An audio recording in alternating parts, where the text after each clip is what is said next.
మనం శారీరకంగా బలహీనమై ఉండొచ్చు, ఆర్థికంగా వెనకబడి ఉండొచ్చు, ఎన్నో విధాలా చితికిపోయి ఉండొచ్చు, కానీ మానసికంగా మాత్రం మనం బలహీనంగా ఉండకూడదు తమ్ముడు. మానసిక దృఢత్వాన్ని కోల్పోకూడదు.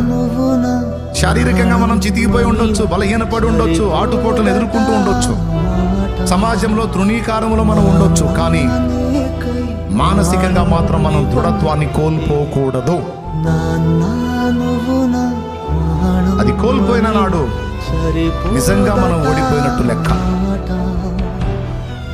మానసిక దృఢత్వాన్ని, దేవుని యందలి విశ్వాసతను కోల్పోయిన నాడు, విశ్వాసాన్ని కోల్పోయిన నాడు నిజమైన ఓటమి.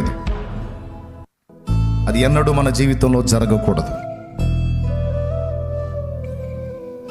భౌతికంగా నువ్వు ఎదురు దెబ్బలు తింటుండొచ్చు, శారీరకంగా కొన్ని సమస్యలు నువ్వు ఫేస్ చేస్తుండొచ్చు, కానీ దానికి పరిష్కారం ఉంది. దేవుని పాదాల దగ్గర ఉంది.